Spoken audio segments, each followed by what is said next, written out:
इसलिए हम कुरान खानी, अभी मजलिस के बाद दुआ होगी, दुआ में किबला मौलाना साहब दुआ फरमाएंगे कि ये जो कुरान पढ़ा गया इन वारिसाने कुरान के सदके से हमारे मरने वाले तक इसका सवाब पहुंचा। मैं पूरी जिम्मेदारी के साथ मजहब शिया का एक नौकर होने की हैसियत से दुनिया को पैगाम दे रहा हूं, हमारे यहां मौत मरने का नाम नहीं है। मुझे नहीं पता कि किस मकतबा फिक्र में मौत का क्या तस्वुर है, मैं अपने मकतब का नजरिया पेश कर रहा हूं। हमारे यहां मौत मरने का नाम नहीं, हमारे यहां मौत फना होने का नाम नहीं है, हमारे यहां मौत जिंदगी को कहते हैं।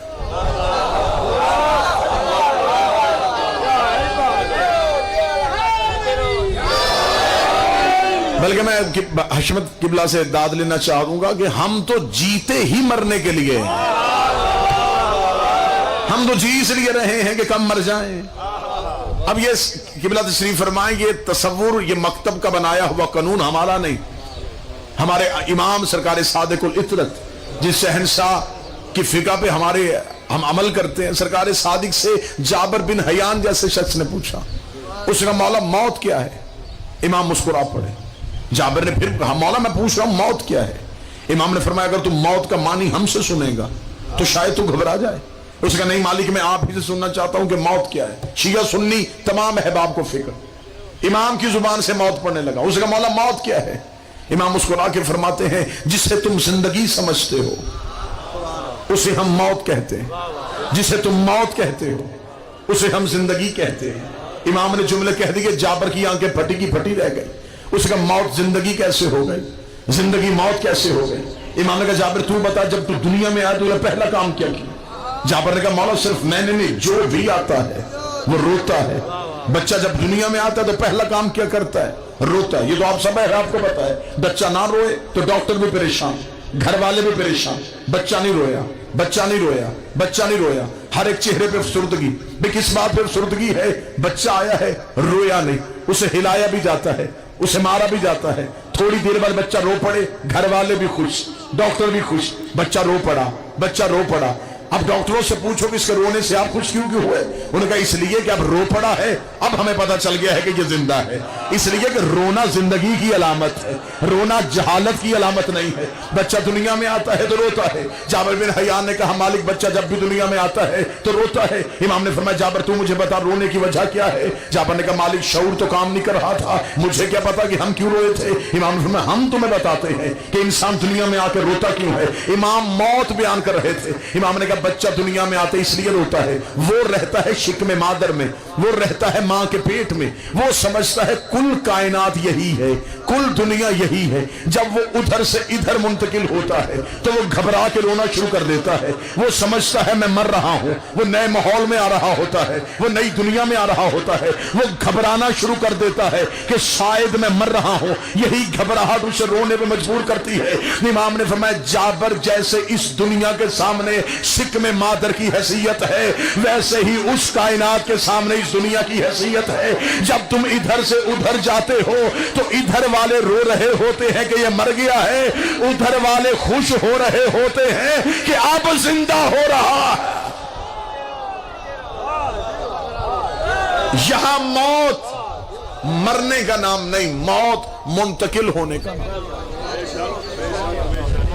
असल हमारे घर ये नहीं, ये तो हमारे रुकने की जगह है, वो हमारे रहने की जगह है।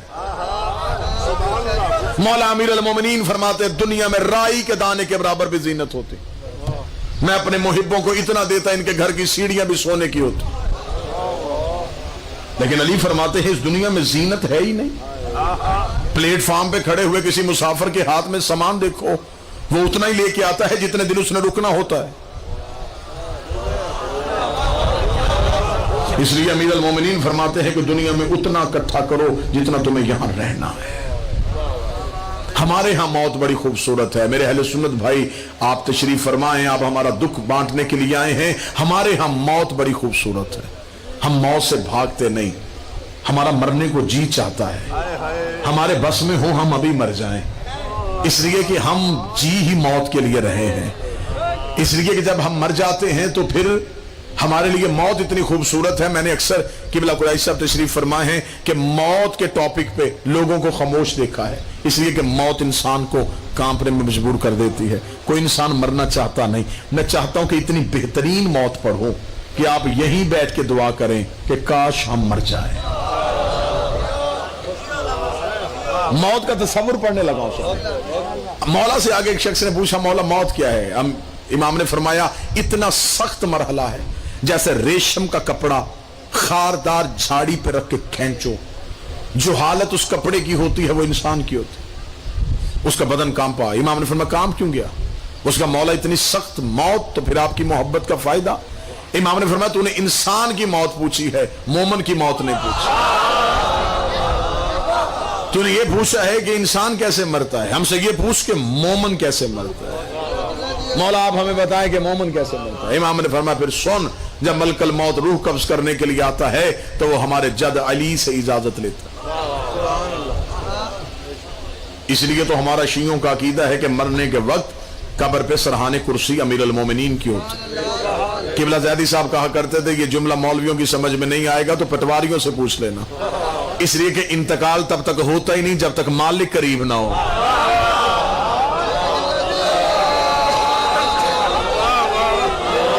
آپ نے منتقل ہونا ہے جب تک سرحان کرسی لے. موت پڑھنے لگا ہوں آپ کے چہروں پہ خوشی آ جائے گی، ہر کوئی حسرت کرے گا مرنے کے لیے. امام نے فرمایا کہ جد سے اجازت لیتا ہے، جب اجازت لیتا ہے تو امیر المومنین پوچھتے ہیں تو کہاں جا رہا ہے؟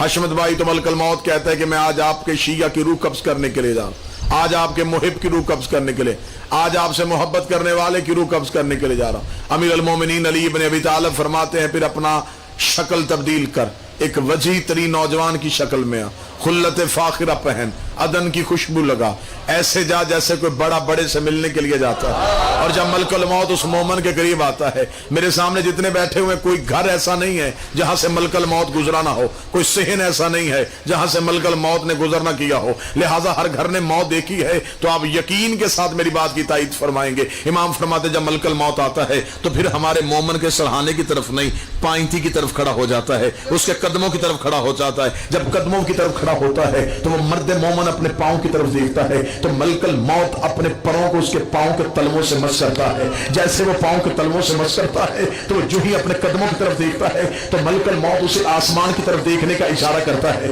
مولا فرماتے جو ہی وہ آسمان کی طرف دیکھتا ہے ہم حجابات ہٹا کے اسے اپنا چہرہ دکھاتے ہیں. جو ہی ہم اسے اپنا چہرہ دکھاتے ہیں اس کے چہرے پہ ایک ہلکی سی مسکراہٹ آتی ہے. وہ دوبارہ اپنے قدموں کی طرف دیکھتا ہے تو ملک الموت اشارہ کر کے اگر تو کہے تو تجھے تیرے مالکوں تک چھوڑو. امام فرماتے بس اسی سفر کو ہم موت کہتے ہیں، اس جانے کو ہم موت کہتے ہیں.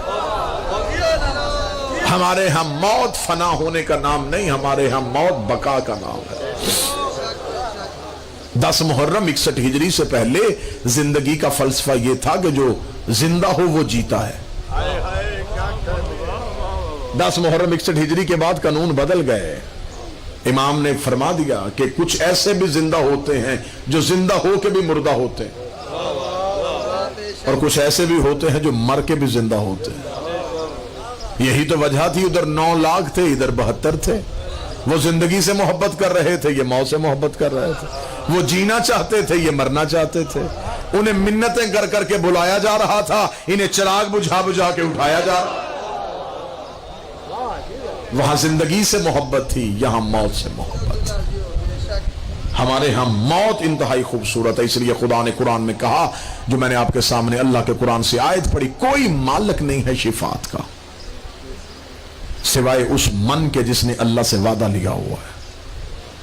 یہ وہ آیت ہے جسے سنا کے مولوی شیعہ سنی بچوں کو گمراہ کرتے ہیں کہ بیٹا دیکھو اللہ قرآن میں کہہ رہا ہے کوئی مالک نہیں ہے شفاعت کا، لیکن آیت یہاں پہ رکی نہیں، الا من، سوائے اس من کے جس نے اللہ سے وعدہ لیا ہوا ہے. کوئی ایک ایسا من ہے جو قیامت والے دن شفاعت کرے گا. نام خدا نے بھی نہیں لیا، خدا نے بھی صرف من کہا ہے.